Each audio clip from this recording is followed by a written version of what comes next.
fifth influence relates to the composition of populations. Now, some people call this demographics, but we actually think this has more to do with how these different cultures and generations mix.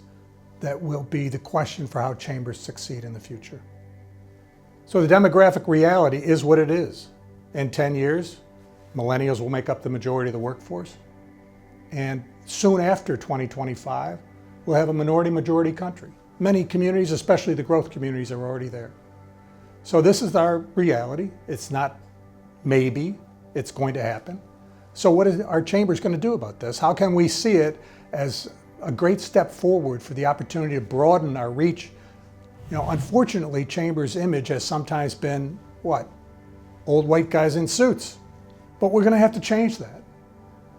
We've already moved a long way on gender diversity opportunities within the chamber world and within the business world. And now cultural generation change has to happen. And the younger generation doesn't want to sit around and go to the kiddie table while they wait for their opportunities to serve and to work in communities. They're not going to do it. They're going to find their own way. And you can be part of that or not. But as long as there's a resistance, it's not going to work. As long as there's a feeling of someday somebody might pay enough dues to enter into the big kids' world, it's not going to work. There has to be a conscious effort by chambers to be welcoming, inclusive, not because there's somebody forcing their hand or because it's some kind of just a moral obligation, but because it's the right thing to do for business and it's the right thing to do for community prosperity. The issues of generations and racial cultural diversity touch every part of your work, from membership and participation attendance and clout and governance.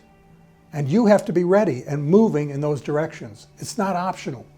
If it is, as the population grows in ways that you don't embrace, your organization can only suffer and your community even more. Few chambers have acted. That's the reality.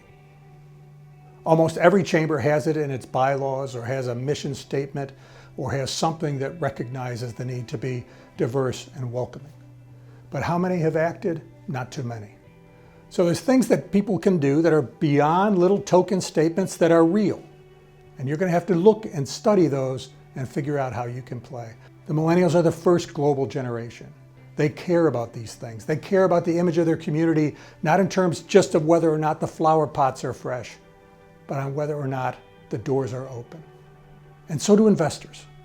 So it's time for you to look at this not as an optional activity, but over the next 10 years, it will be absolutely necessary to look at this diversification, this composition of your populations.